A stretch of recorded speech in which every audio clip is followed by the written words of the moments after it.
आज 26 नवंबर है, जिसे हम लोग 26/11 के नाम से भी जानते हैं। एक ऐसा दिन जिसने देश के साथ ही पूरे विश्व को झकझोर दिया था, पूरे भारत का दिल दहला दिया था, क्योंकि यह वही काला दिन था जब 2008 में आतंकियों ने देश की आर्थिक राजधानी और माया नगरी मुंबई में हमला कर 166 लोगों को बेमौत मार दिया था तथा आतंकियों की गोलीबारी में करीब 300 बेकसूर लोग बुरी तरह से घायल हो गए थे। 26 नवंबर 2008 की रात लश्कर-ए-तोयबा के 10 आतंकियों ने मुंबई में कोहराम मचा दिया था। शहर के 3 मुख्य जगहों को चुना था, जिसमें मुंबई का ताज होटल, ओबराय ट्राइडेंट होटल और नरीमन हाउस शामिल था। पहला हमला रात के तकरीबन 9:30 बजे मुंबई के छत्रपति शिवाजी टर्मिनल पर हुआ था।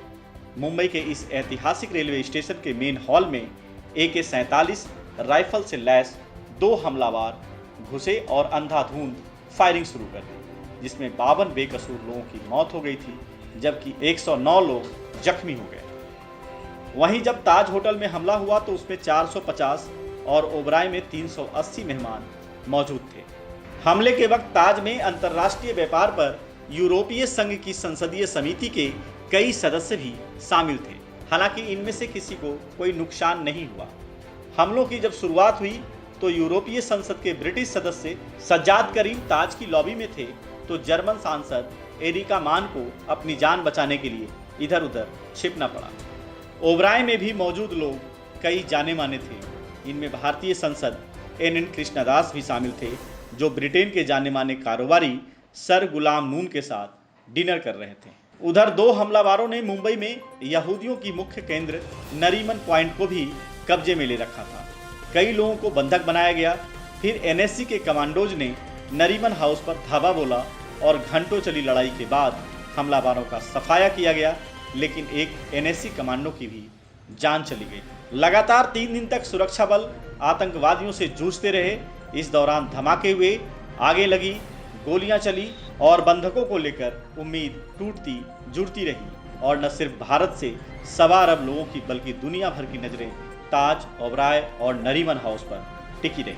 29 नवंबर की सुबह तक 9 हमलावरों का सफाया हो चुका था और अजमल कशाफ के तौर पर एक हमलावर पुलिस की गिरफ्त में था। स्थिति पूरी तरह से नियंत्रण में आ चुकी थी, लेकिन लगभग 166 से ज्यादा लोगों की जान जा चुकी थी।